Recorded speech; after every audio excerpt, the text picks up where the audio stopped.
Vamos abrir a palavra do Senhor na Epístola de Paulo aos Filipenses, capítulo de número 3, versículos de 12 a 16. Epístola de Paulo aos Filipenses, em seu capítulo de número 3, versículos de 12 a 16. Não que eu tenha já recebido ou tenha já obtido a perfeição, mas prossigo para conquistar aquilo para o que também fui conquistado por Cristo Jesus.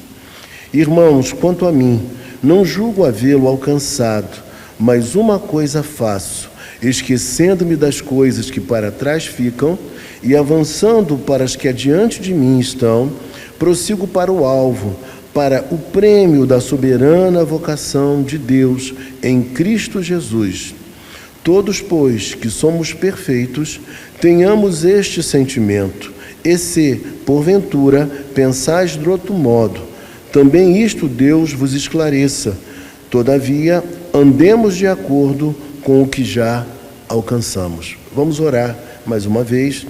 Senhor Deus e Pai, queremos te agradecer pela Tua palavra, queremos te agradecer, ó Deus, porque temos a oportunidade nesta manhã, com toda a liberdade, Pai, em nosso país, de expor o texto sagrado, de poder cultuar o Teu santo nome. Por isso nós nos alegramos na Tua presença, ó Deus, e que agora, uma vez a Tua palavra sendo explanada, que o nosso coração possa ser despertado, Pai, para as verdades que aqui estão contidas.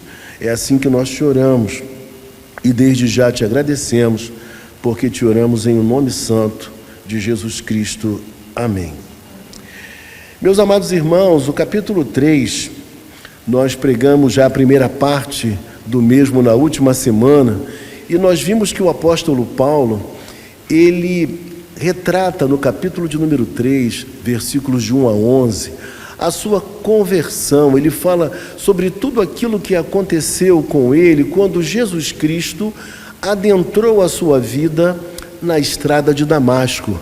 E ele fala que durante o período no qual ele viveu dentro do judaísmo, ele construiu muitas coisas, alcançou posição, mas quando ele se encontra com Cristo na estrada de Damasco, o seu entendimento é aberto para uma nova realidade espiritual.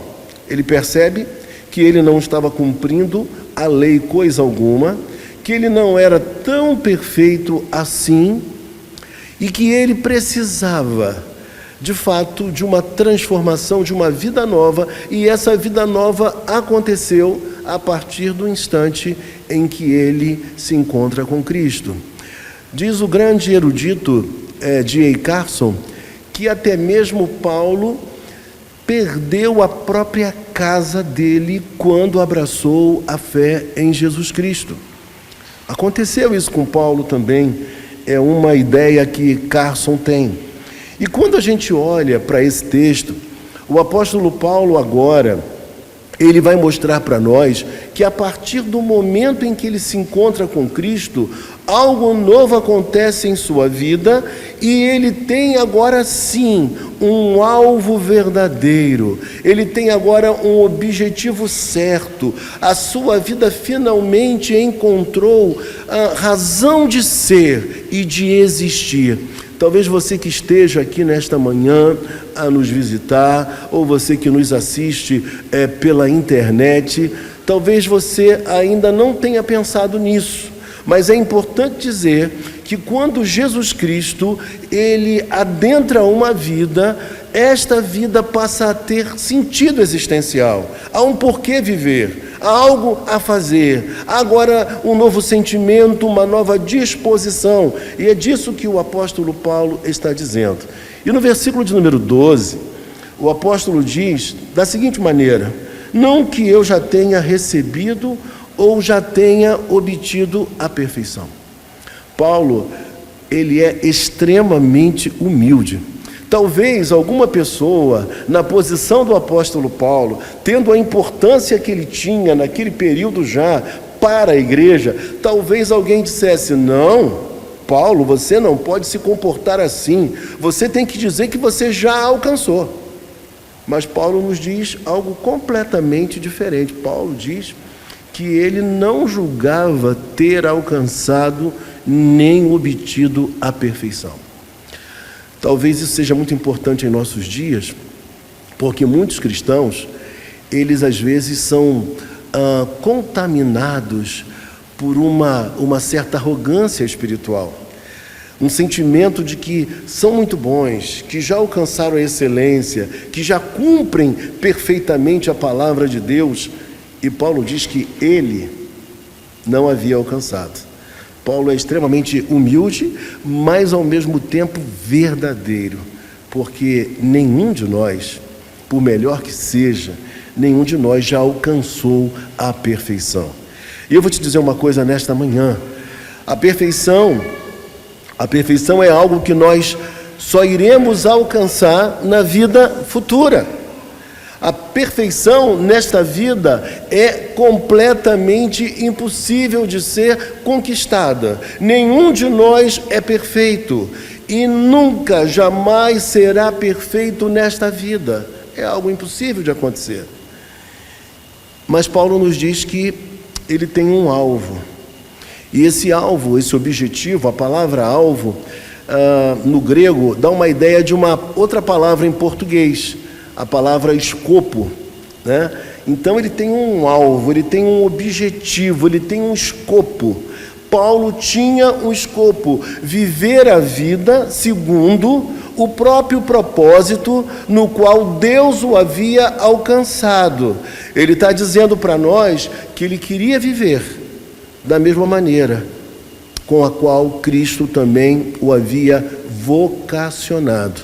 Ele queria que a sua vida estivesse em conformidade com os propósitos de Cristo Jesus. E que coisa maravilhosa, irmãos, é a gente pensar que Jesus nos alcançou, que existe um propósito na nossa vida, que nós podemos viver de maneira coerente, embora ainda imperfeitos, mas que isso é possível, em pleno século XXI, ter uma vida de coerência e de santidade. Esse era o maior objetivo do apóstolo Paulo. Paulo queria que a sua vida ela fosse o mais parecida possível com a vida de Jesus Cristo. E embora a salvação já fosse de Paulo, como a salvação é de todo aquele que é eleito, que um dia abraçou a fé em Jesus Cristo, Paulo entendia que ainda assim não há lugar para inércia, não há lugar para nós ficarmos paralisados, porque a fé é profundamente ativa. A fé verdadeira, ela traz sobre nós um desconforto santo, uma insatisfação santa dentro de nós e um profundo desejo da gente viver a vida de acordo com a palavra de Deus, com os propósitos de Deus. E por que Paulo está dizendo isso, gente? É porque lá na igreja de Filipos existiam pessoas que elas acreditavam que já tinham alcançado a perfeição, uma certa presunção espiritual.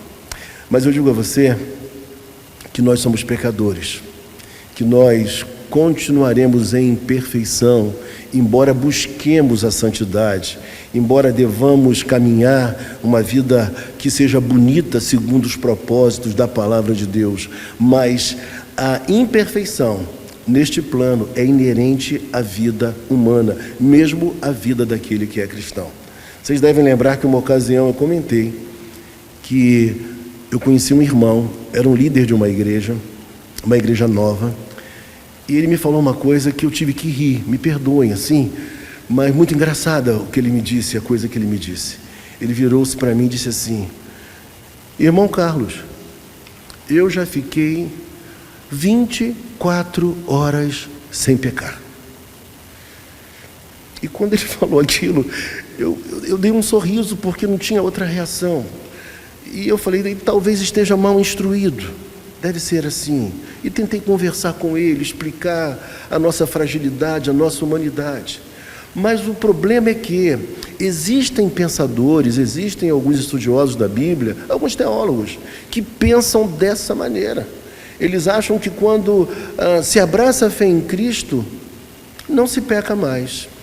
E lá em Filipos, havia um grupo que achava que já havia conquistado a santidade plena, que não pecava mais, que era perfeito, que não falhava.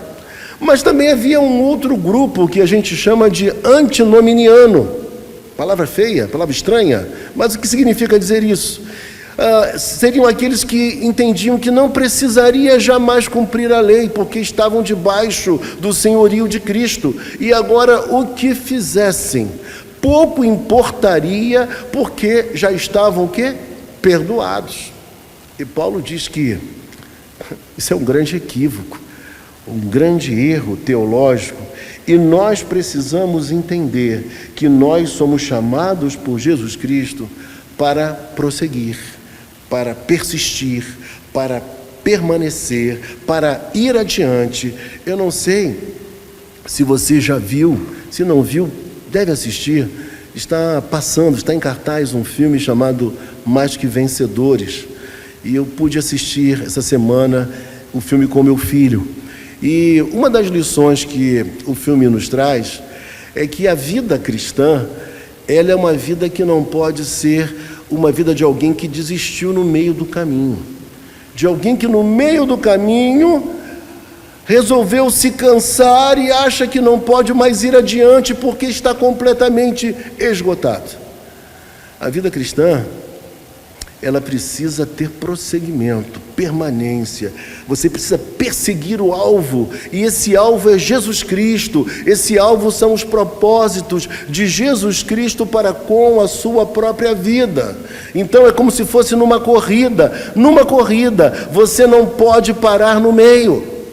Eu não sei se você lembra, mas teve uma cena um tempo atrás que eu assisti de uma competição de atletismo, na qual o corredor que estava à frente da corrida, ele começou a correr, correndo bem, e ele ia para o final, só que de repente ele olhou para trás.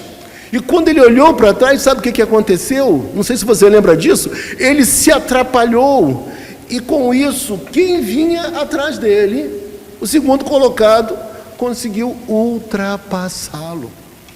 Irmãos, na corrida cristã, na vida cristã, a gente não pode olhar para trás.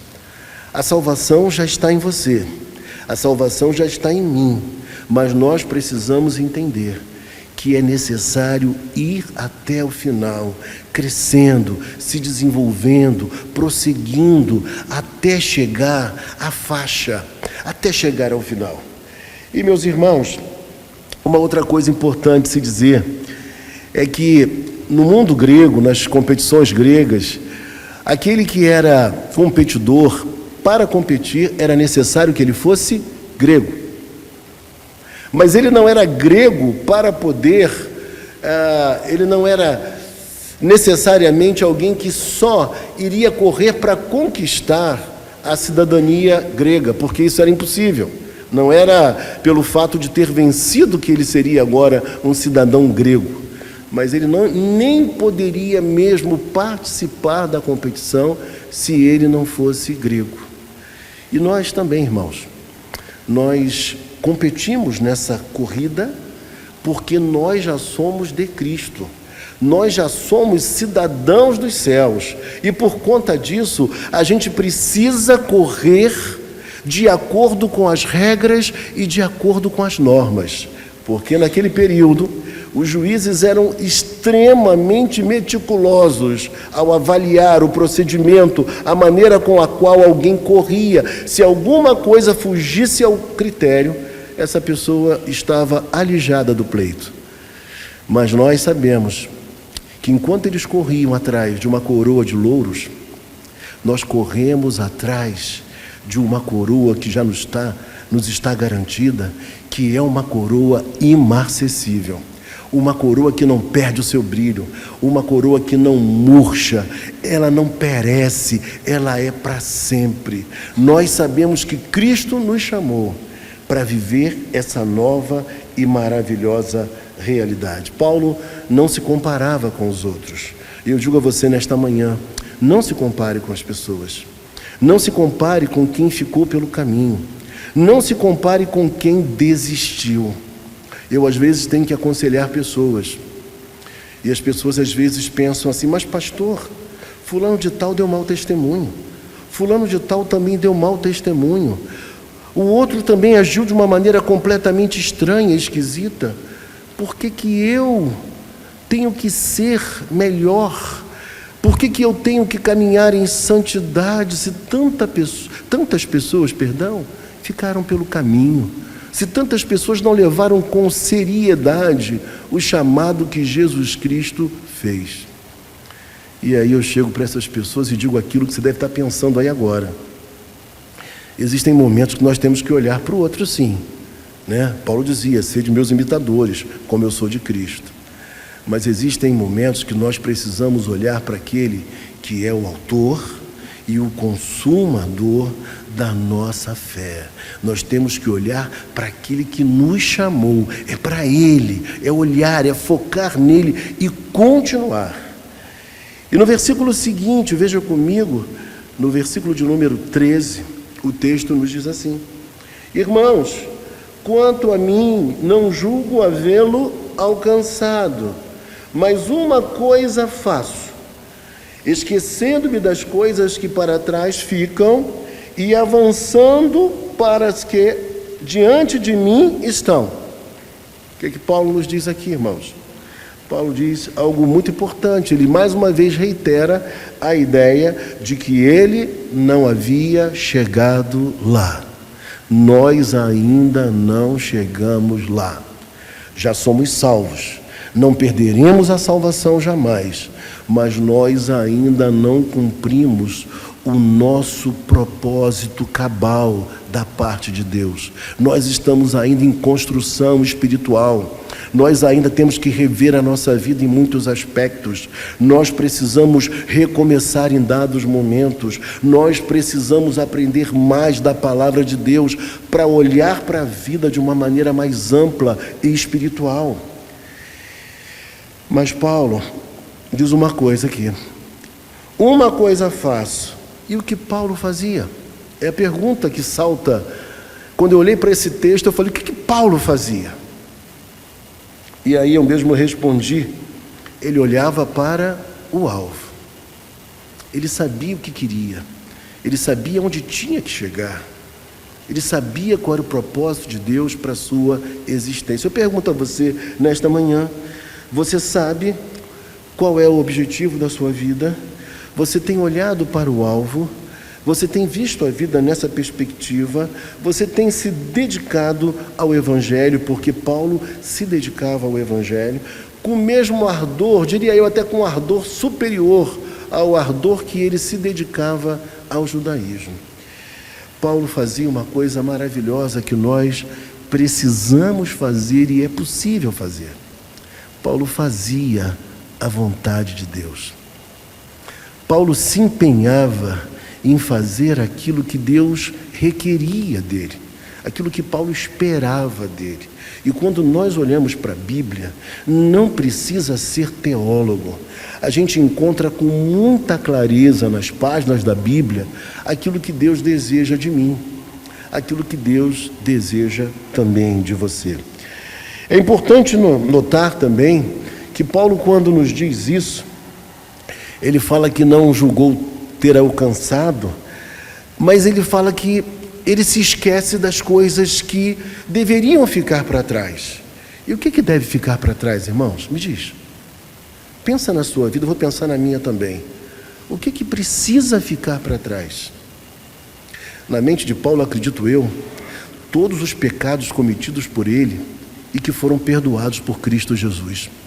O fato de ter perseguido a igreja cristã, ele perseguiu a igreja cristã de uma maneira tenaz, mas ao mesmo tempo tudo aquilo de feio, de deplorável que o apóstolo Paulo fez, tudo aquilo foi perdoado por Jesus Cristo. E como era imensa, grandiosa a sua gratidão por Jesus Cristo, porque Jesus Cristo perdoa pecados, ele perdoa os nossos pecados. E aí, irmãos, quando a gente olha para isso tudo, a gente pensa assim: por mais fortes que tenham sido os pecados de Paulo, por maiores que sejam os seus pecados e os meus pecados, Jesus Cristo tem poder de perdoá-los. Jesus Cristo fez isso na vida de Paulo. E Paulo está dizendo que essas coisas devem ficar para trás. Essas coisas não podem ficar na nossa mente toda hora a nos acusar. Essas coisas não podem ficar na nossa mente de tal forma que a gente se paralise, que a gente não faça mais nada por Deus e nem para Deus, porque a gente falhou, porque a gente errou em dado momento.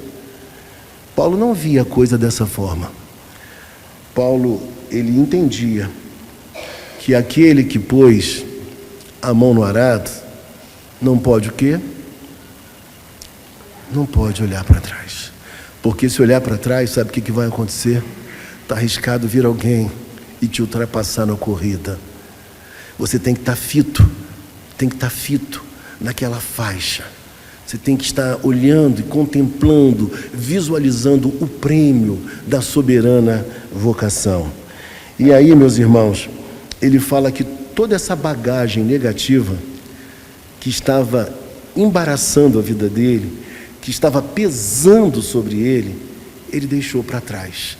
Ele foi se desvencilhando. Imagine você carregando muito peso, uma mochila, tipo aquelas mochilas de quem vai viajar por uma grande distância, aquelas malas todas, e você vai deixando pelo caminho, vai tirando de sobre si, vai ganhando leveza, porque na verdade o que o Evangelho de Cristo traz à vida do cristão é leveza. Ele nos traz liberdade para viver. Cristo nos perdoa. E Paulo está dizendo que toda essa bagagem, tudo isso que pesava, que era negativo, que impedia que ele fosse à frente, ele deixou para trás. E agora ele só olhava para uma coisa. Ele olhava para o alvo. Ele olhava para o seu grande e maior objetivo. Paulo se concentrava agora num Deus de misericórdia. Paulo agora olhava para um Deus que era um Deus de perdão, um Deus de reabilitação, um Deus que só ergue todo aquele que um dia falhou e fracassou. E eu queria dizer para você uma coisa nesta manhã. Nós vivemos uma época de muita presunção espiritual. E essa presunção espiritual, ela não é apenas daqueles pentecostais ou neopentecostais que a gente por vezes critica tanto. Mas às vezes nós, que procuramos ser bíblicos, que procuramos ser reformados, às vezes nós achamos também que já chegamos lá. E o apóstolo Paulo fala que não. E se Paulo, que era Paulo, disse que não, eu não terei jamais a presunção de achar que eu cheguei lá. E é por isso que a gente vê muita gente que não dá conta da vida, das demandas da vida. Tanta gente carregando um peso, querendo ser muito perfeita, querendo demonstrar uma santidade absoluta. E por dentro um coração ferido. E por dentro uma alma em frangalhos. E por dentro um grito calado. Olha a imagem que eu estou construindo aqui. Um grito preso, um nó na garganta, como dizia o poeta. Por não conseguir dizer: eu não sou isso tudo não. Eu não sou essa fortaleza toda não. Eu preciso de ajuda. Eu preciso de socorro. Eu preciso do socorro de Deus. Mas eu preciso também do socorro de pessoas de carne e osso que Deus colocou na minha vida para me ajudar, para facilitar a minha jornada e a minha caminhada. Paulo se concentrava nas coisas de Deus. O seu grande objetivo era fazer aquilo que Deus queria que ele fizesse. Ele olhava a fita, ele não olhava para trás com saudosismo, nem olhava para o futuro com grande preocupação, uma preocupação demasiada, mas ele sabia que Deus estava dentro do propósito. Deus interagia com a sua vida e com a sua história, que Deus cuidava dele, como Deus cuida de você, como Deus também cuida de mim. Versículo 14, meus irmãos, olhem para a sua Bíblia, quando o texto diz assim: prossigo para o alvo, para o prêmio da soberana vocação de Deus em Cristo Jesus. Verso 14. Paulo está nos dizendo aqui, no versículo 14, que ele faz um esforço intenso, um esforço imenso. A ideia é a ideia de prosseguir, é a ideia de ir adiante, mas entendendo que isso demanda, como demanda de fato, muito esforço, muita intensidade, muita coragem para prosseguir. E ele fala que ele prossegue, mas não é para qualquer lugar. Paulo fala que ele prossegue para o alvo. Paulo está dizendo assim: olha, quando eu descobri que havia um alvo para a minha vida, as demais coisas se tornaram esterco. As demais coisas são consideradas por mim como perda. Eu agora encontrei a verdadeira razão de viver, e é para isso, e é por Ele, porque é Jesus Cristo, que eu quero viver agora. Paulo tinha um escopo, Paulo tinha um objetivo, e a pior coisa da vida é a gente passar pela vida e não ter um objetivo. Fazer as coisas por fazer, fazer as coisas sem ter um entendimento, fazer as coisas sem perceber que, ainda que ninguém nos aplauda, o Senhor Jesus está contemplando e Ele está reconhecendo. Esses dias eu passei com Esdras na rua e eu falei: você lembra dessa senhora? E Esdras falou assim: lembro, ela é vó de tal garoto. Eu falei: pois é, essa mulher humilde, que mora aqui na comunidade, próximo à nossa casa. Eu lembro tudo que ela fez por aquele garoto. Uma mulher hoje já idosa, já bem velha, mas uma mulher que se dedicou profundamente ao seu neto. Enquanto alguns por ali adentraram ao crime, à delinquência, aquele garoto não. Aquele garoto, embora muito pobre, estudou, ele fez esporte, porque aquela avó cuidava dele como ninguém. E eu falei: filho, ainda que ninguém reconheça, ainda que nem mesmo esse garoto possa lembrar tudo que ela fez por ele, Deus não se esquece disso. Deus contempla todo esforço, toda luta daquela mulher. E isso me toca profundamente ao coração, porque eu sou testemunha vivencial, ocular, de tudo aquilo que aquela mulher fez por aquele garoto.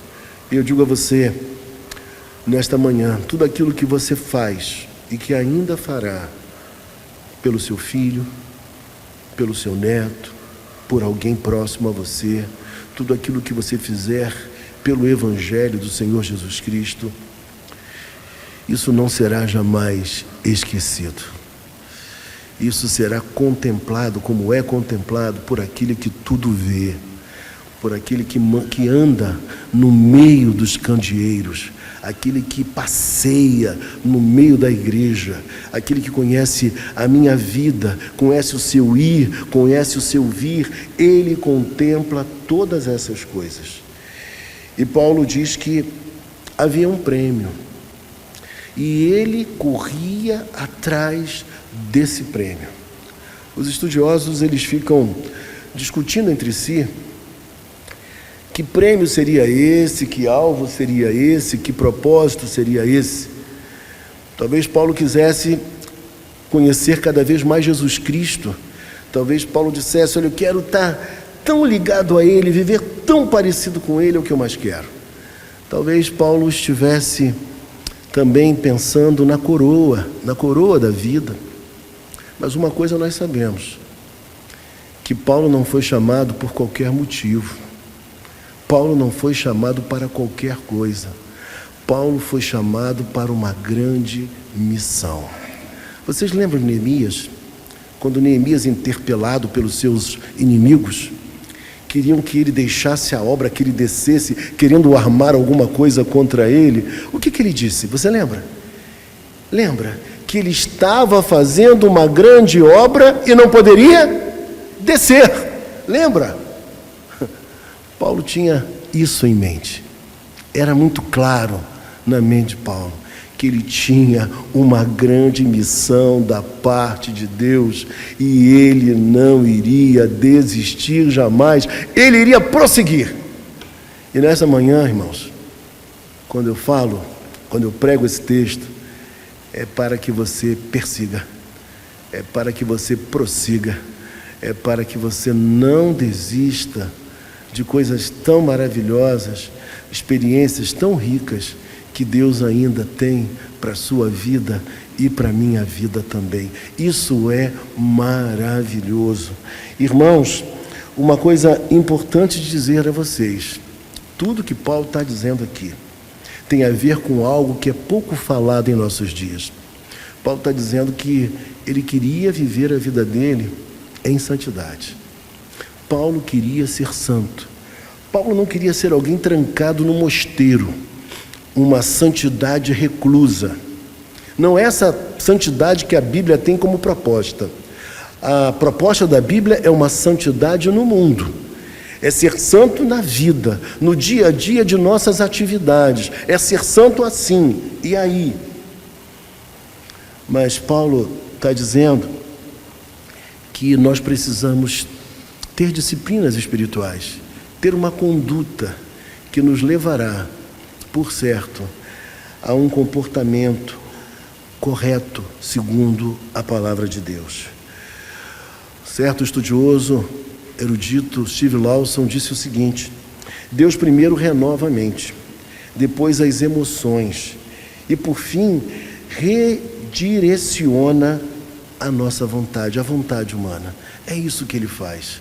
E quando nós ouvimos a palavra dele, por isso que é tão importante vir à igreja, irmãos, ouvir a pregação, ouvir o sermão, cultuar a Deus, porque quando nós ouvimos a palavra de Deus, desperta em nós, brota em nós um profundo e grande desejo de viver segundo Deus, de fazer a sua vontade, de viver vida santa, de viver com um propósito, não deixando a vida passar e escorrer, não, mas viver a vida na sua mais plena intensidade. E quando a gente chega no versículo de número 15, estou resumindo, irmãos, versículo de número 15, o texto nos diz assim: todos, pois, que somos perfeitos, tenhamos este sentimento, e se porventura pensais de outro modo, também isto Deus vos esclarecerá.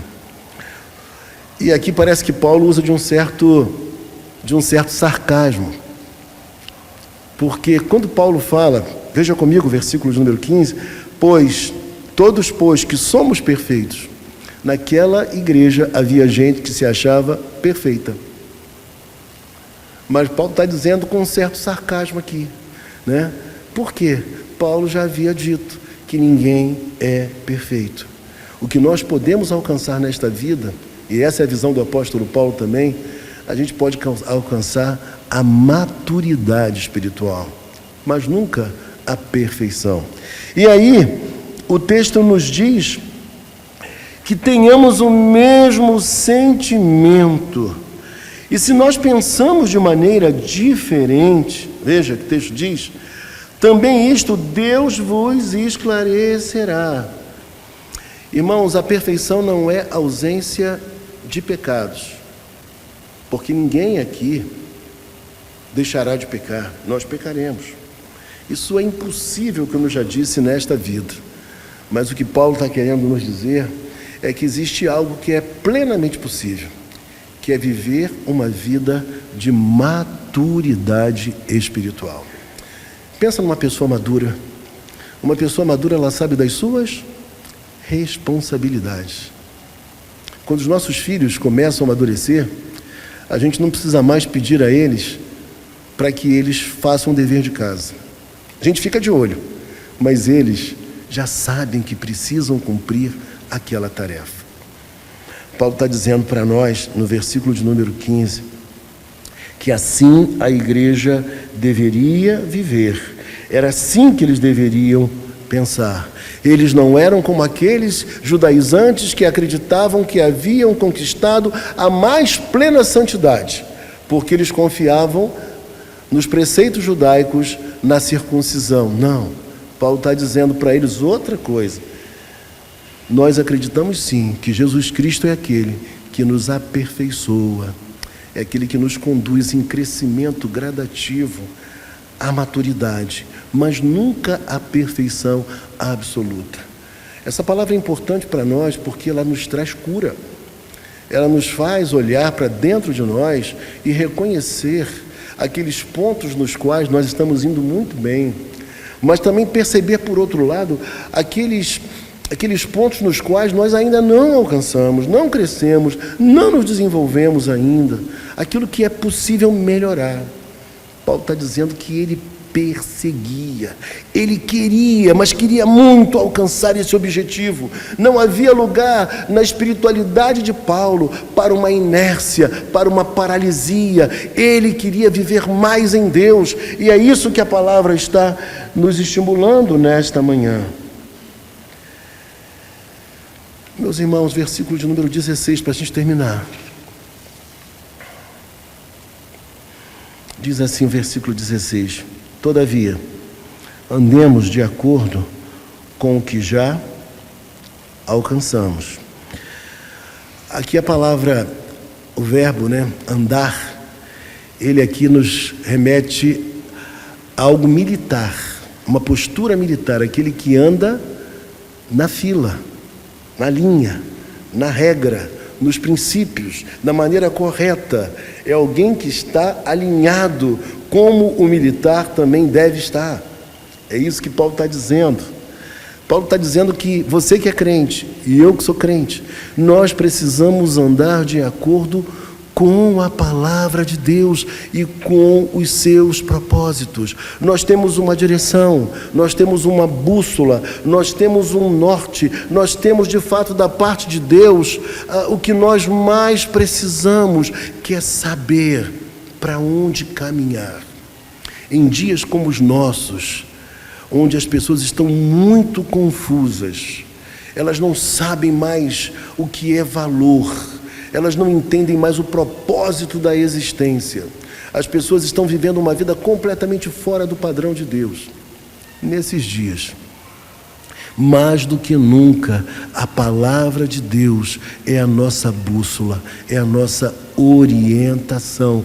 E essa palavra precisa estar em nosso coração, precisa ser anunciada aos quatro cantos, porque as pessoas precisam ouvir que Deus tem propósitos para a nossa existência.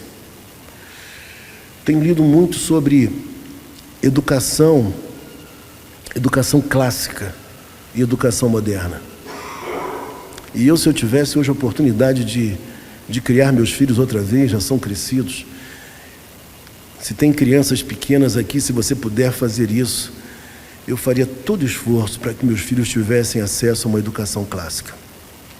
Nem que eu andasse com a roupa mais simples no corpo.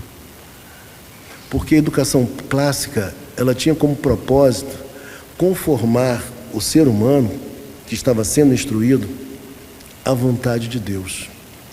Toda a instrução visava mostrar que existe um Deus e que o nosso grande, maior propósito é viver para Ele, é glorificar o Seu nome, é viver de acordo com os seus princípios. Já a educação moderna, ela já é diferente. O que ela faz? Ela amolda a vida, os planos, a sexualidade, tudo que envolve a vida humana, aos interesses e aos desejos humanos. Por isso, não existe mais verdade absoluta. Por isso, não existe mais valores concretos. Por isso, as pessoas adotam os comportamentos mais estranhos que se possa imaginar. Por isso, já tem gente hoje defendendo pedofilia. Por quê? porque estão amoldando as coisas segundo as suas paixões e inclinações. Já a educação clássica parte do pressuposto de que existe um Deus e que as nossas paixões precisam se conformar aos valores e os propósitos deste Deus. Senão o homem nunca vai se realizar, senão o homem nunca vai ser feliz. E é disso que nós precisamos nesses dias pregar e anunciar.